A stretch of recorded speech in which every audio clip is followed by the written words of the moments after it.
Bueno, formalmente buenas tardes a todos y a todas. Vamos a comenzar en este encuentro de contratos en particular, la materia en la Universidad Católica de Salta, a conversar sobre el contrato de cesión de derechos y luego hablaremos también sobre fianza. Estamos en el marco de la Cátedra de Educación a Distancia de la Universidad de UCASAL, en la Facultad de Ciencias Jurídicas, en la cátedra a cargo del doctor Santarelli. Mi nombre es Héctor Trillo. Bueno, tenemos en primer lugar, son dos contratos nominados que están regulados por ello en el Código Civil y Comercial de la Nación, y el legislador, en el caso de la cesión de derechos, nos da una definición sobre el contrato en el artículo 1614 y nos dice que hay contrato de cesión cuando una de las partes transfiere a la otra un derecho. Se aplican a la cesión de derechos las reglas de la compraventa, de la permuta o de la donación, según que se haya realizado con la contraprestación de un precio en dinero, de la transmisión de la propiedad de un bien o sin contraprestación, respectivamente, es decir, en cada uno, compraventa, permuta y donación, en tanto no estén modificadas por las de este capítulo. Así que bueno, esto es en subsidio, digamos, todas las normas que regulan a estos tres contratos. Básicamente la permuta remite a su vez a la compra y venta, con lo cual tenemos una variante onerosa que va a ser las reglas de la compra-venta y la otra variante gratuita que van a ser las reglas de la donación. Y en este caso el propio código dice que lo que se cede se transfiere, esa transferencia de un derecho, de un intangible, no se transfiere una cosa, sino que lo que se transfiere es un derecho. Por ejemplo, un crédito a cobrar. Imagínense también un crédito que nazca de un contrato de mutuo. O también, ahora vamos a ver, la cesión puede ser de derechos en sentido amplio y dentro del cual se pueden ceder un crédito, como dijimos en este caso, la cesión de el crédito a cobrar que tiene el mutuante respecto del mutuario, pero también puede haber cesión de un derecho y no estrictamente de un crédito, que sería el caso de, por ejemplo, la cesión de una posición contractual, por ejemplo, en un boleto de compra y venta. Si yo soy la parte compradora y no está prohibido ceder el contrato, yo podría, en ese caso, tener que ceder esa parte, ceder ese boleto para que otro pueda ya comprar a nombre propio, ¿no? Evidentemente hay una regulación ahí específica porque también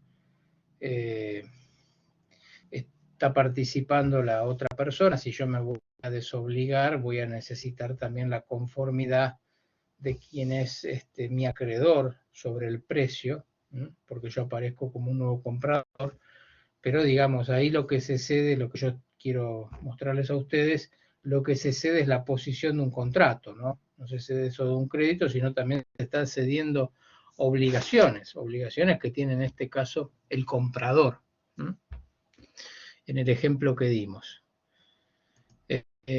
Bien, esto está regulado, como dijimos, en el código, y lo que no puede cederse son los derechos personalísimos, ¿no? Dice el 1617, los inherentes a la persona humana. Esos derechos no, porque, bueno, evidentemente lo que se puede ceder son el objeto como tal que está dentro del comercio. Bien. Después lo que dice es que la cesión tiene que ser, cesión estamos hablando en propiedad, después puede ser a otro título, pero la cesión que nosotros estamos estudiando y la que pedimos en la materia es la cesión de los derechos cuando se transfieren en propiedad, no como un derecho en garantía, sino cuando se transmite la propiedad. Yo transmito la propiedad, quiere decir que otro asume la titularidad de ese derecho. Las partes, de paso lo decimos ahora, está por un lado el cedente, quien es el titular del derecho y lo cede a favor del cesionario. Cesionario es el adquirente de ese derecho, sea a título oneroso o a título gratuito, como hemos dicho. Bien. ¿Cuál es la forma? Bueno, acá el código pide que por lo menos la forma sea escrita. En principio, salvo algunos casos particulares, no es una forma ad solemnitatem, es decir, que requiere de una observancia respecto de ciertas solemnidades en particular, sino que impera el principio de la libertad de las formas, salvo algunos casos, por ejemplo, la parte de títulos de crédito, que esto se rige por las leyes o por las normas que tienen que ver con la transferencia de los créditos, por ejemplo, en el pagaré o en un cheque, es una legislación cambiaria que rige allí, ¿no? Yo generalmente a través del endoso, que es una manera muy práctica en derecho comercial para poder transferir los derechos que están incorporados al título, ¿no? Sea el cheque como una orden de pago o el pagaré como una promesa de pagar una suma de dinero. Bueno, salvo esas cuestiones, dice el código que deben otorgarse por escritura pública, ¿sí? Y salvo otras, que no sean título y que no sean las que vamos a mencionar ahora, deben hacerse sí o sí por escrito, dice. Pero bueno, es ad probationem, ¿no? Cuando no impone la escritura pública, ni tampoco rigen las normas de las leyes cambiarias, ¿sí? Rige esto de que debe ser por escrito, pero es a los efectos de la prueba, porque no sanciona con ningún tipo de nulidad la inobservancia de esta forma escrita. Para esta norma residual, de que en principio es formal, pero por escrito, y siempre ad probationem. Pero dice, bueno, salvo los títulos y estos casos que mencionamos ahora, los títulos por la ley cambiaria y estos casos donde deben ser hechos por escritura pública, que son la cesión de derechos hereditarios, ¿sí? La cesión de derechos litigiosos, perdón, que si involucran derechos reales sobre inmuebles, también puede hacerse por acta judicial siempre que el sistema informático asegure la inalterabilidad del instrumento. Entonces, la cesión de derechos litigiosos, si involucran derechos reales sobre inmuebles, imagínense, estamos en un juicio de reivindicación para poder recuperar la propiedad, el dominio de una cosa, y estamos tratando de ganar el juicio contra otro que resiste, invocando que él estuvo poseyendo por más de 20 años. Entonces, bueno, tenemos ahí un derecho litigioso porque hay una postura y la otra en conflicto, está judicializado, con lo cual es litigioso, y se está disputando un derecho real de dominio sobre el inmueble. Bueno, en ese caso, si yo quiero ceder esos derechos que yo tengo en el juicio, por ejemplo, como titular que quiere recuperar la cosa que me pertenece, y que hay otro que está resistiendo, como dijimos, que está alegando una posesión, bueno, tengo que transmitir esos derechos litigiosos que recaen sobre un inmueble, en particular sobre este derecho real de dominio que está en disputa, en escritura pública. Y la cesión de derechos derivados de un acto instrumentado por escritura pública. Bueno, está bien. Si se cedió previamente un boleto por escritura pública, tengo que volver a ceder si a su vez otra vez transfiero ese boleto. Por ejemplo, yo fui el que pasó a ocupar la posición contractual como nuevo comprador, si luego después a su vez quiero volver a cederlo y la cesión anterior la formalicé por escritura pública, debo volver a repetir esa forma en la escritura pública. ¿Sí? Lógicamente, acá no hay una sanción de nulidad, pero se requiere que la forma escritura pública sea elevada en algún momento. Es decir, acá rige lo de la conversión del acto, con lo cual si hay alguien que cedió, por ejemplo, derechos hereditarios y lo hizo por un boleto, entre comillas, por decirlo así, entre otro hermano, yo le cedí derechos hereditarios y no fuimos a ningún escribano, pero lo cedimos por instrumento privado, en algún momento de ese boleto nace la obligación de hacer escritura pública de cesión de derechos hereditarios.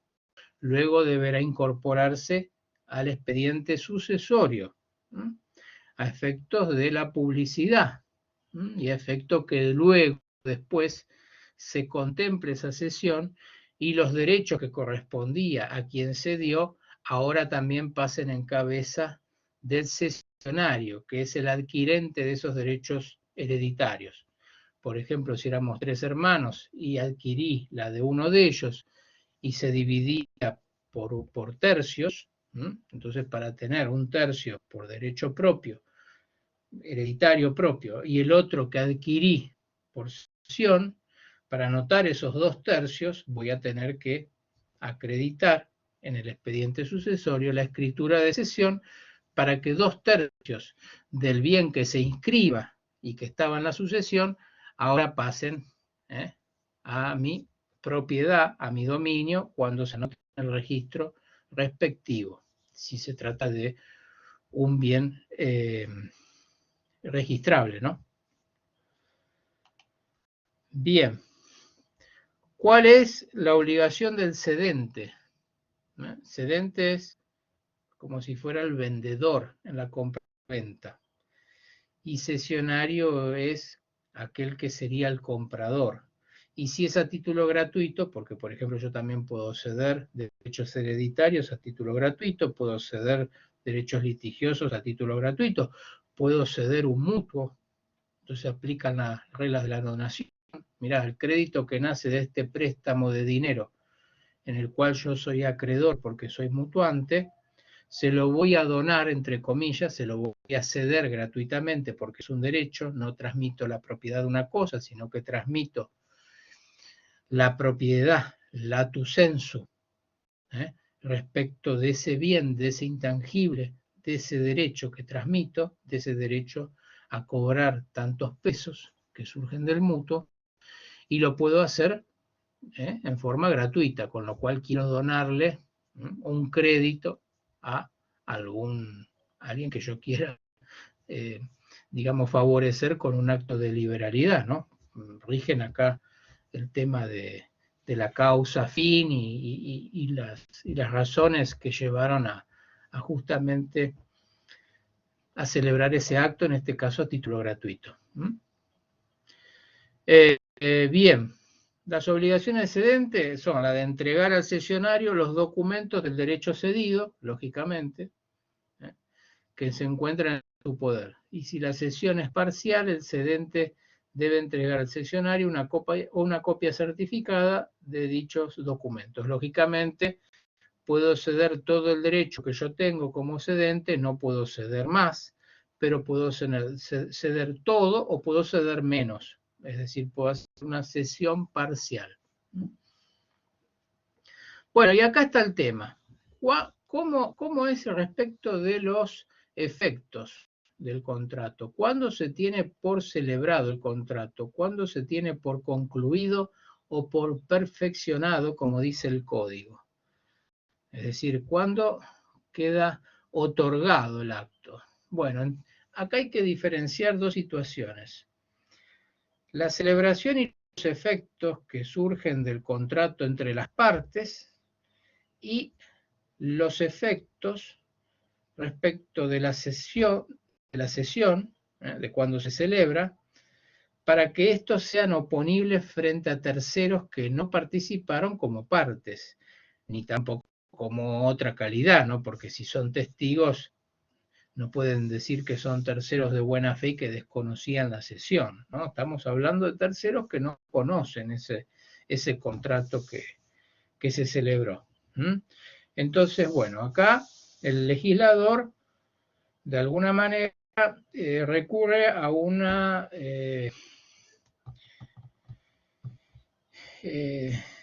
ficción, alguna ficción, así como la ficción esta de hacer publicidad en el boletín oficial para que se tengan por conocidas, iure de iure, todas las leyes que están vigentes y que deben ser publicadas en el boletín oficial, como ustedes saben. Leyes, normas jurídicas en general. Bueno, acá el tema de la cesión, yo tengo que notificar al deudor cedido. Es decir, yo tengo por una parte el cedente y el cesionario. Esas son las partes. No hay una tercera parte en este contrato. Son dos. Es bilateral.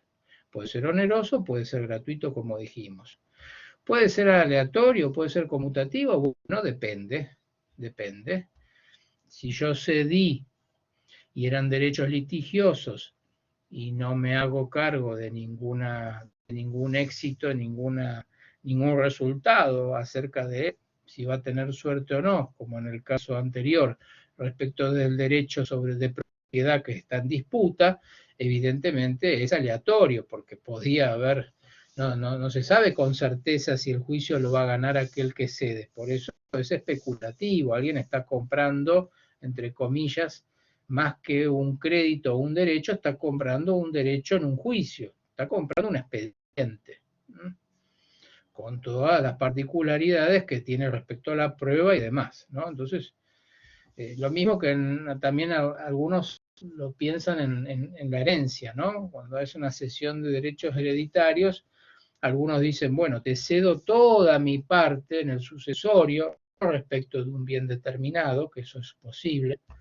sino que te cedo todo lo que me correspondía en la sucesión de papá o en la sucesión de mamá o de ambos, ¿no? Depende, se pueden hacerlo, ¿sí? No discrimino los bienes y cedo todo.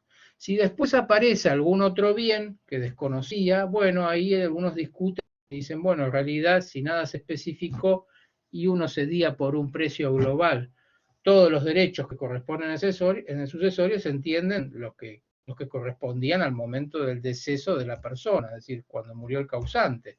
Y esto ya estaba adquirido de antemano, que no lo conocieran, bueno, es parte de que cuando es así, se compra la herencia, entre comillas, se compra o se cede, mejor dicho, o una parte alicuota de la misma, es respecto de un conjunto de bienes que no sabemos a ciencia cierta si son todos los bienes que conocemos, ¿no? Entonces, bueno, puede verse como una lectura de que sea aleatorio. Pero es bilateral, a eso es lo que yo quería, los que quería resaltar. ¿Por qué que resalto esto, que es bilateral? Porque cuando yo quiero hacer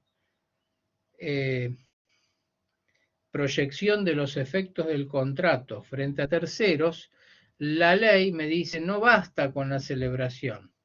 Usted tiene que notificar en forma fehaciente al deudor cedido. Supóngase en el caso del mutuo. Yo cedo mi crédito soy Héctor, se lo cedo a Pedro.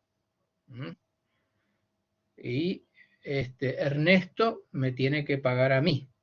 Bueno, Pedro, una vez que yo le cedí, ya es el nuevo titular de ese crédito, de ese mutuo. Pedro tiene que notificar a Ernesto para que los efectos del contrato se proyecten frente a terceros. El deudor cedido es un tercero, no es parte. No es parte de ese contrato de cesión. ¿Sí? Va a estar involucrado en el crédito que cedí. Entonces yo, Pedro notificándole a Ernesto, Ernesto va a saber a quién le debe pagar ahora, que es a Pedro y no a mi persona. ¿Sí? Por un lado, ese sentido tiene la notificación. ¿Sí? Y decirle, mirá, a partir de este momento el crédito es mío, se hizo por cesión de fecha tal, no necesita más detalles, yo no tengo que dar cuenta de qué importe pagué, o si fue un adelanto, entonces hice un descuento, eso es todo una cuestión de índole privada, ¿no? El tema que él tiene que estar anoticiado en forma fehaciente, es decir, que yo pueda demostrar que lo notifiqué, en este caso a Ernesto, ¿sí? Lo puedo notificar yo, pero más interés va a tener Pedro, porque Pedro recibió y dice, bueno, mira, yo me quiero cubrir, voy a notificar, no solo para que me pague, sino para que terceros interesados sepan que yo soy el nuevo titular. Es una ficción, ¿no? Pero digamos, esa notificación hace las veces de propagación de los efectos de ese contrato, que es un derecho personal, ustedes recuerden. Entonces, al no estar inscrito en ningún registro, no tiene esa proyección erga omnes como el derecho real. Entonces, a través de esta ficción se logra de que, en este caso, todos los terceros interesados, por ejemplo, algún acreedor mío, que diga, pero mira Héctor, no está pagando esta deuda y es titular de este crédito, vamos a embargarlo. Y resulta que Pedro notificó antes del embargo a Ernesto. Entonces ahí se cubrió él de esa manera en el sentido de que se tiene por conocimiento a todos los demás terceros interesados en ese crédito de que fue traspasado a otro patrimonio de otra persona, del cesionario. ¿Sí?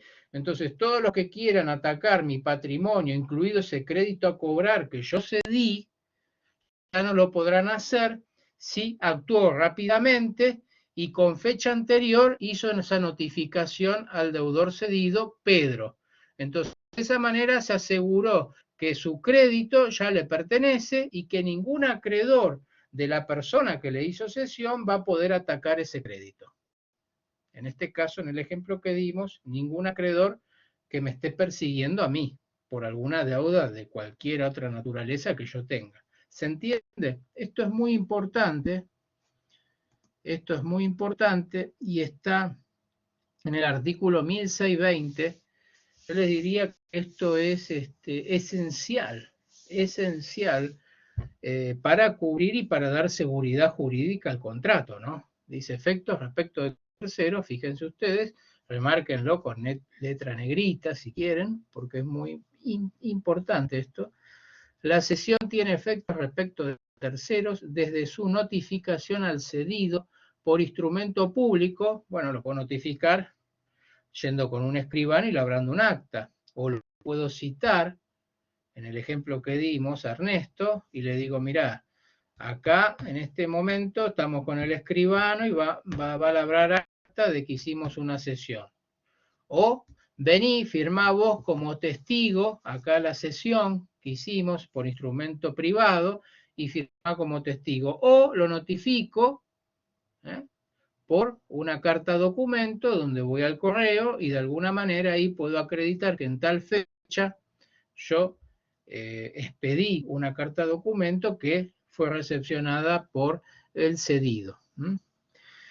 Dice, en este caso dice el cedente antes de serle notificada la cesión. Hasta ahí los terceros no Perdón, estamos en el 20. La cesión tiene efecto respecto a terceros de su notificación al cedido por instrumento público o privado de fecha cierta. Bueno, lo de la carta de documento, vieron, lo de la fecha cierta, no hay un números clausus de fecha cierta, sino que esto queda librado a apreciación judicial. La carta de documento ingresa al correo, si ustedes lo hacen por correo argentino, tiene esta, es una entidad pública y tiene un registro donde queda ingresado, ustedes tienen una copia, se entiende que en general lo admiten como un instrumento privado de fecha cierta, ¿no? Sin perjuicio de las reglas especiales relativas a los bienes registrables. Claro, bueno, esto es todo un tema, ¿no? Supongamos que hacemos una sesión de derechos hereditarios y están involucrados inmuebles o automotores, hay que inscribir la cesión también en el registro respectivo si tiene un registro de cesión de derechos hereditarios. Por ejemplo, en provincia de Buenos Aires, el registro de propiedad inmueble tiene una sección de anotaciones de derechos hereditarios, con lo cual ahí se le da publicidad, no solo porque se hizo la escritura y se agregó al expediente, sino que además el escribano tiene que diligenciar el testimonio e inscribirlo, en este caso en La Plata. Luego hay que seguir con el sucesorio y terminarlo. Pero esta partecita que dice al final tiene que ver con eso, ¿no? El 1620. Entonces, fíjense, esto es muy importante, entonces dijimos, cuando uno habla de celebración, cuando se produce la celebración del contrato, hay que diferenciar respecto de cuando es entre las partes, el mismo momento que prestan el consentimiento, y respecto de terceros interesados. En ese caso está supeditado a la fecha de notificación, ¿no? A la fecha de notificación del cedido. A partir de ahí van a estar fictamente tenidos todos los interesados por conocido el acto de la cesión. Bien, después, esto es importante,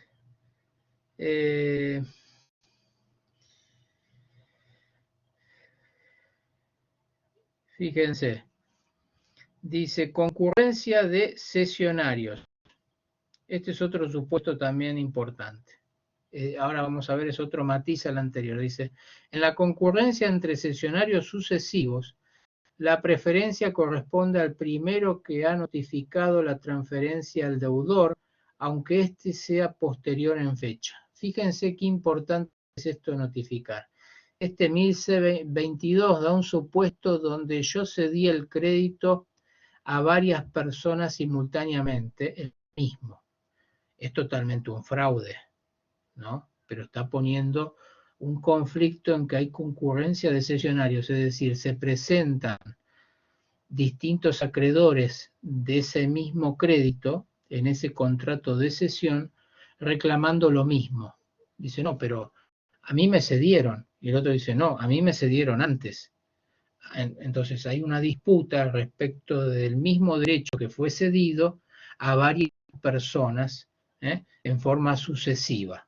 Bueno, no va a prevalecer la que tenga la cesión en primera instancia, es decir, quien haya sido o quien haya prevalecido en la fecha y haya sido el primero en la celebración, aunque tenga fecha cierta de que celebró en tal día, sino que el código va a definir este conflicto de concurrencia de sucesivos cesionarios a favor de quien haya sido el primero en fecha que notificó al cedido. Nuevamente volvemos a lo anterior. Le da muchísima importancia el codificador, este y el anterior también, ¿sí?, a el momento de notificar al deudor cedido de que hubo una cesión. Esa notificación va a valer como protección respecto de terceros interesados que quieran agredir patrimonialmente ese crédito que ya salió del patrimonio del cedente. Entonces el cesionario se asegura de que le pertenece y nadie le puede atacar ese crédito. Y además se asegura de que si hubo otros cesionarios como él o como ella, a quien justamente se le transfirió ese crédito o ese derecho, se queda tranquilo, se queda tranquila de que al notificar al cedido, ella o él va, digamos, a triunfar en caso de que haya concurrencia, aún en desconocimiento, lógicamente, porque si es de buena fe esto lo desconoce, de que existan otros cesionarios que también quieran, digamos, reclamar el mismo derecho que le fue cedido. Entonces va a servir para esas dos situaciones, para terceros interesados y para definir un eventual conflicto entre, digamos, concurrencia o pluralidad de cesionarios respecto del mismo derecho. Porque, bueno, si hubo una cesión parcial, ahí no hay ningún conflicto, ¿no? Cedía a 3 personas, 1/3 a cada uno, el monto o el quantum del crédito o del derecho, no hay ningún problema. El tema es cuando se cede lo mismo a varias personas. Bueno, ahí se plantea un conflicto o concurrencia de cesionarios, como lo llama el codificador, y lo define a favor de quien haya primero notificado la cesión al cedido. Por eso digo que esto es importantísimo.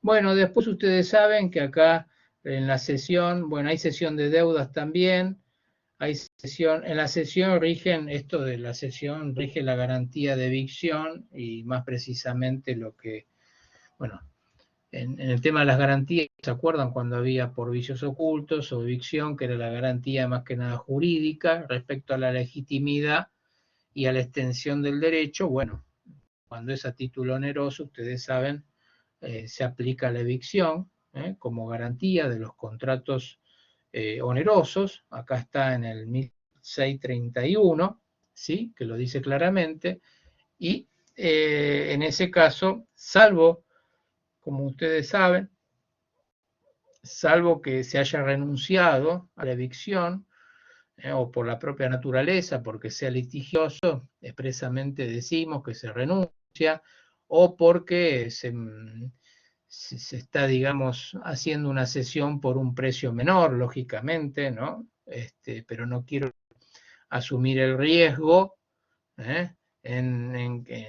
si, digamos, después puede discutirse ese derecho y puede que yo no tenía la legitimidad con certeza para transmitirlo, pero al yo hacer renuncia de la evicción y ser parte de ese precio que se está negociando, yo, digamos, como cedente no quedo con ningún tipo de responsabilidad por incumplimiento, porque justamente estaba renunciada a la garantía. Por eso digo, las reglas de evicción se aplican acá, ¿no? Tengan presente que es renunciable y que según las circunstancias, especialmente cuando es litigioso o cuando no hay certeza porque está pendiente de una sentencia, entonces no se sabe quién va a tener el derecho en el juicio. Lógicamente es un caso muy común donde se puede renunciar a la garantía. Bueno, y después hay una cesión de posición contractual, como yo les dije, hay una cesión de deudas. Esto tiene algún matiz que lo han visto por ahí en obligaciones, cuando vieron novación, como modos de extinción de las obligaciones. No me quiero detener mucho en esto. Después está lo de la cesión de la posición contractual, también lo dejo que ustedes lo puedan leer. Imagínense cuando ustedes ceden la posición contractual, hagan esta gimnasia de que tienen un contrato y el modelo o el ejemplo más práctico como para poder hacer esta gimnasia y hacer esta representación en cuanto a los efectos y cómo funciona, me parece a mí que podría ser un boleto de compra y venta inmobiliaria, que es común también que puedan aparecer sesiones sobre ese boleto, y ahí ustedes ven que lo que se está cediendo no es solamente un derecho, sino que también hay deudas, por lo tanto se llama genéricamente cesión de posición contractual, ¿no? Bueno, me ceden esa posición de comprador, de adquirente a título oneroso, en un boleto de compra-venta inmobiliaria. Bueno, acá se aplicarían estas reglas para que la cesión luego surta sus efectos y quede también amparado y también sepa de cumplir los recaudos que se necesitan para que quede perfeccionada en las partes y respecto de terceros, ¿no? Bueno, bueno, no sé si yo quiero pasar al otro contrato porque no quiero fallar con lo que les prometí, que es el contrato de fianza. Les estoy dando lo que me parece más importante. Y el contrato de fianza lo tienen en el 1574, dice concepto. Hay contrato de fianza cuando una persona se obliga accesoriamente por otra a satisfacer una prestación para el caso de incumplimiento. Bueno, el contrato de fianza se da entre fiador y acreedor, recuerden esto. Esto es común cuando uno dice, bueno, piensa uno en la fianza, piensa en el contrato de locación inmobiliaria, porque bueno, es lo común, ¿no? Entonces dice, bueno, yo cuando firmo el contrato de locación, firma el garante, y que es garante propietario, que es distinto al locatario, y firma el locador. Bueno, en realidad no es que los tres son parte de ese contrato, sino que en un único documento, a los efectos de economía, se están firmando dos contratos en uno. Porque por un lado tengo la locación entre el locador y el locatario, y por el otro lado tengo la fianza entre el locador, que para la fianza se llama acreedor, y el fiador, que es este otro o esta otra que yo traigo al contrato y me firma y me pone la garantía. Pero aquel que firma como fiador está contratado con el locador en otro contrato paralelo, aunque documentalmente lo tengan una pieza única. Son dos contratos. Y en alguna cláusula va a estar expresado, pero vieron, como ustedes saben, el contrato en derecho civil y comercial, las normas son de carácter dispositivo, así que con yo en una cláusula diga, a esta altura del contrato, cláusula 16ª, a esta altura del contrato se presenta María Eugenia González, titular del DNI tanto, y dice que se obliga como fiadora principal pagadora por todas las obligaciones que nazcan del presente, y bueno, y denuncia que es propietaria de tal bien, etcétera, etcétera, etcétera, y se regirá por la norma de la fianza en la calidad que suscribe en este acto. Listo. Y a ver, digo ahí, y ahí ya dejé formal fianza entre el locador, que a su vez hace las veces del otro contratante en la fianza propiamente dicha, en el ejemplo que dimos, y el locatario, que son todas las demás cláusulas. Pero digo, con esa cláusula ahí ya aplica todas las normas dispositivas del código, que yo no dije nada respecto de modificarlas. Entonces, con esa cláusula ya llamo a todas las normas del 1574 en adelante, que son las disposiciones de los contratos nominados, y que ante la ausencia de disposición en contrario por los co-contratantes, ¿sí?, aplican supletoriamente, por eso es un derecho dispositivo, aplican las normas que para ese contrato nominado que existe y que es la fianza, regirá la vida de ese contrato, mejor dicho, regirá la vida de la fianza como contrato accesorio de una obligación principal, que es una obligación contractual que nace del contrato de locación. Pero yo puedo afianzar con el contrato de fianza cualquier otra obligación. Así también puedo afianzar la obligación a pagar una suma de dinero que nace de un juicio que está concluido y que manda a condenar pagar tantos pesos. Puedo decir, bueno, mira, lo voy a pagar en cuota. Bueno, tráete un fiador.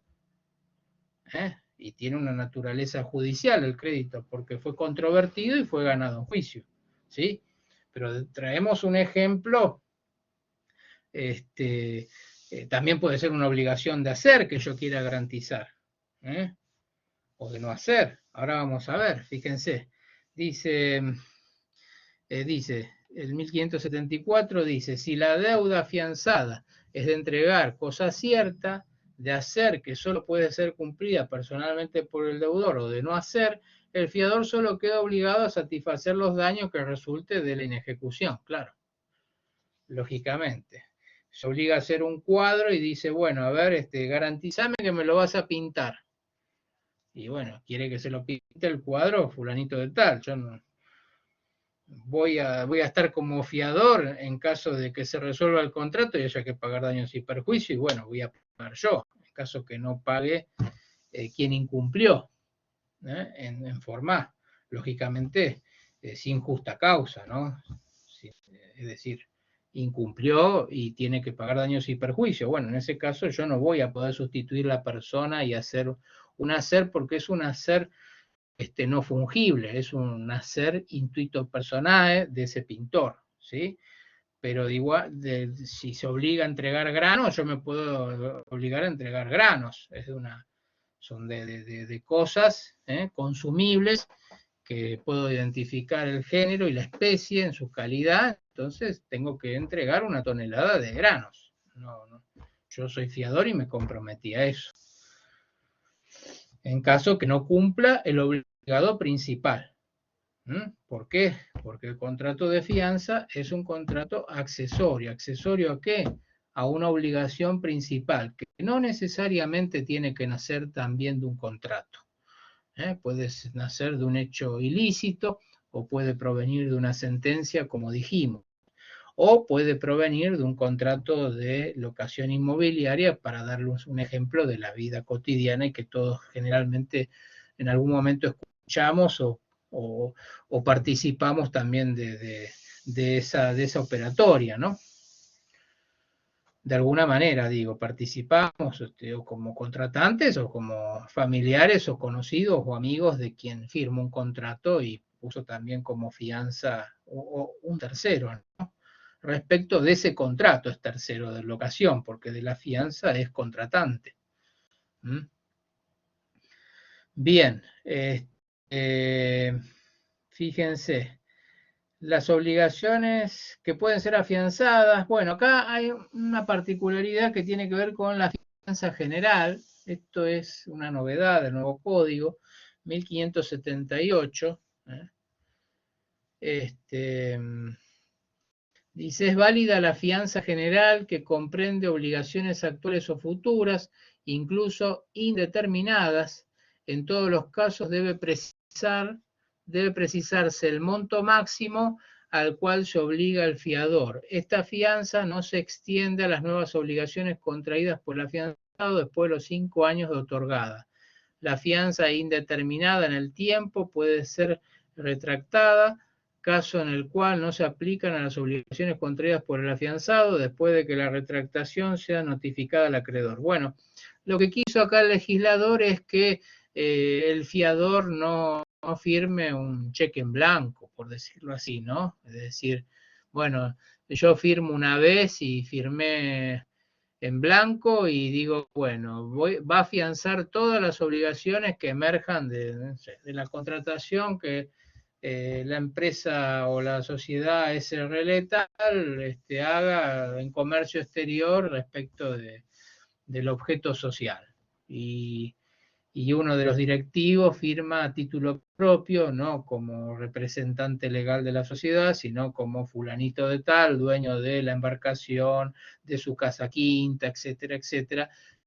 Firma en el banco porque es una exigencia para poder otorgar el crédito, por ejemplo, que firme también como fiador uno de los socios gerentes o de los directores de la sociedad anónima, supongamos, ¿no? Entonces, bueno, había una práctica que se firmaba y listo. No, ahora lo que quieren es que esa firma no vale más allá de los 5 años de que se firmó y tiene que estar establecido un monto límite por el cual estoy afianzando. Esto es importante para evitar abusos. Esto es algo que agregó consecuencias también de cuestiones doctrinarias y de jurisprudencia, cuando había algún abuso de derecho en estas situaciones, ¿no? Que uno firmaba una fianza general, no es que firmaba, bueno, por este contrato de locación, no, firmo por las futuras compras en comercio exterior que realice la sociedad tal. Bueno, el banco lo pedía, lo ponía en carpeta, pero bueno, después la sociedad como persona jurídica distinta a la de los socios, le podía ir mal o podía seguir adquiriendo o podía haber alguna otra situación, y justamente cuando hay responsabilidad limitada se quiere limitar la responsabilidad de los socios, y resulta que por este lado, al firmar en blanco y una fianza general, resulta que estaba siendo solidariamente responsable también a los socios. Entonces, bueno, había cuestiones así. Esto es más que nada por un resguardo comercial, que había una práctica no bien vista y inescrupulosa a veces, o por necesidades de políticas, por ejemplo, financieras o bancarias, pero que no redundaba en ningún beneficio hacia el fiador, justamente, ¿no? Entonces, en protección de él o de ella es lo que se está hoy regulando en cuanto a estas fianzas en blanco o en fianzas generales, ¿sí? Bueno, después la fianza debe ser por escrito. Esto también es un ad probationem, ¿no? No hay una sanción ni de nulidad, ni tampoco dice que no va a surtir los efectos propios si no está. Pero bueno, evidentemente si tengo que estar especificado en qué carácter me obligo, los montos y demás, el soporte documental o el soporte digital es necesario como un vehículo de ese consentimiento, con lo cual esto de la forma escrita va a ser común, más allá del deseo del legislador, ¿sí? Y después tengan en cuenta esto, que la fianza puede ser de 3 clases, esto como para ir redondeando. La fianza puede ser la fianza simple, la fianza solidaria o la fianza que tiene que ver con cuando se estipula como liso y llano pagador, o fiador solidario, liso, llano pagador, ¿no? Son 3 clases distintas. La fianza simple tiene esto que es como una fianza clásica, o como la fianza tal cual está concebida en el código, es decir, para que uno en forma subsidiaria y accesoria responda cuando el obligado principal no lo hace. Pero no es que lo hace y lo intima y dice, no tengo ganas de cumplir, o me es más fácil ir contra el fiador. No, la fianza simple implica que yo tengo el beneficio de excusión, se llama. Yo como fiador tengo el beneficio de excusión, y el beneficio de excusión es que decirle, no, mirá, si me vas a venir a reclamar a mí, primero fíjate qué es lo que tiene el obligado principal. Y si tiene algo, preocúpate por perseguirlo y cobrarte de ahí. Después recién, si no te alcanzó, venís a mí y me golpeas la puerta. Es decir, la fianza simple tiene este carácter que se nota y que se refleja en este beneficio de excusión, y como tiene que digamos, funcionar la fianza, que es que si el crédito principal está vigente, es decir, no se extinguió por pago, entonces, si es accesoria y la principal se extinguió, digamos, como una consecuencia accesoria a lo principal, la fianza también se extingue. Ustedes lo ven, es accesoria. Y subsidiaria es decir, bueno, mirá, yo estoy en un escalón más arriba. Para venir a mí tenés que primero agotar toda la instancia en el escalón más abajo, que es poder cobrarte de los bienes que tenga el deudor, que es en definitiva quien se obligó. Bueno, perfecto. Esa es la simple. Después tengo la fianza solidaria. En la fianza solidaria ya no tengo el beneficio de excusión. El fiador y el obligado, ¿sí?, están en una situación de igualdad respecto a que le puedo reclamar a cualquiera de los dos porque ya el fiador no tiene el beneficio de excusión. Pero la fianza, esto es importante, sigue siendo accesoria, en el sentido de que cuando ustedes van a los efectos, perdón, cuando ustedes van a la extinción de la fianza, fíjense, en el 1596, dice, la fianza se extingue por las siguientes causales especiales. Quiere decir que la fianza, como contrato autónomo, aunque accesorio, tiene causales propias de extinción. Y por ejemplo, fíjense esta. Si el acreedor no inicia acción judicial contra el deudor dentro de los 60 días de requerido por el fiador y deja perimir la instancia.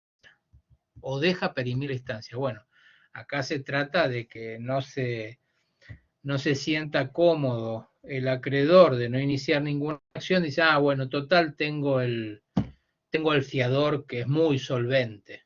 Entonces, el fiador puede prender las alertas y puede desvincularse y extinguir la fianza como accesoria en caso que lo pueda perjudicar. En este caso, la actitud del acreedor no se moviliza para reclamar su crédito, entonces lo intima el fiador al acreedor, que son las partes en el contrato, y le dice, mire, si usted no le reclama y no inicia acciones respecto del deudor o del obligado principal, ¿sí?, dentro de los 60 días, yo voy a dar por extinguida la fianza. Usted va a seguir vinculado y va a poder seguir reclamándole al deudor originario, pero no a mí.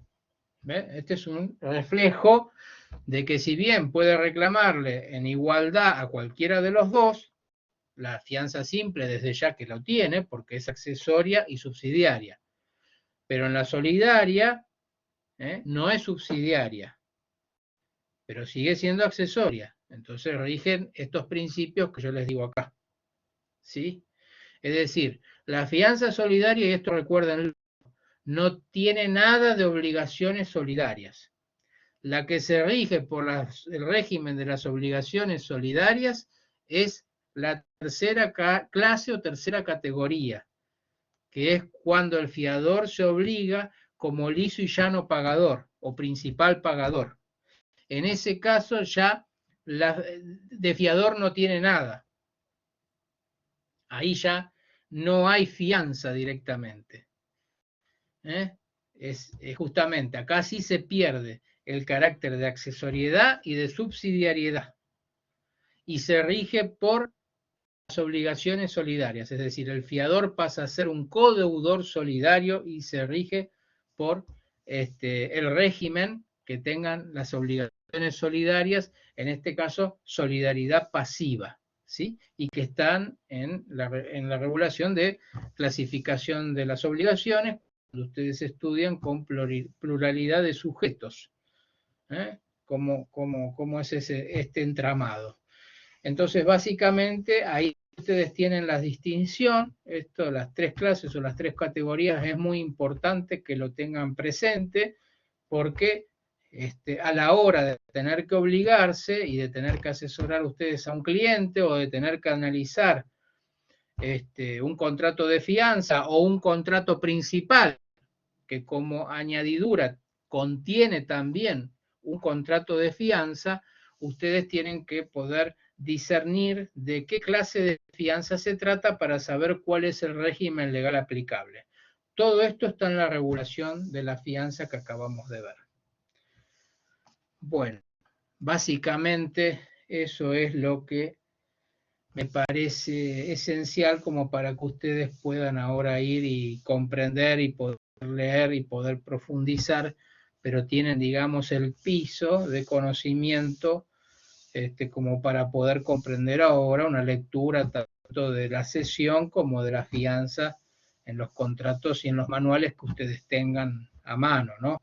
Más allá del código, que es importante, pero a veces no es suficiente para poder entender esto de la dinámica de funcionamiento de los contratos, porque a lo mejor uno en la lectura, si ustedes leen fianza, pasa desapercibido todos estos caracteres que tienen efectos jurídicos propios y que determinan un régimen distinto, y que bueno, uno no lo advierte, sino marca esta letra negrita, como yo digo, para que ustedes estén alertas y presten atención y puedan después hacer hincapié y profundizar en la lectura de la doctrina cuando ustedes tengan que estudiar y preparar estos contratos para los exámenes, ¿no? Me parece que está dado lo esencial de estos dos contratos, ese era mi propósito, y quedo ahora sí, voy por una cuestión de resguardo, sí, por una cuestión de, ahora voy con las consultas, pero por una cuestión de resguardo voy a finalizar la grabación y continuamos ahora hasta que, bueno, tengamos un tiempo con la conexión. Por mi parte no hay problema, un ratito más de las 18, pero cumplimos la hora cuando comencé a grabar, así que les agradezco formalmente, ahora cierro la sesión y continuamos luego algún conversatorio para poder aclarar algún punto. Así que espérenme ahí. Ahora corto la grabación. Muchas gracias.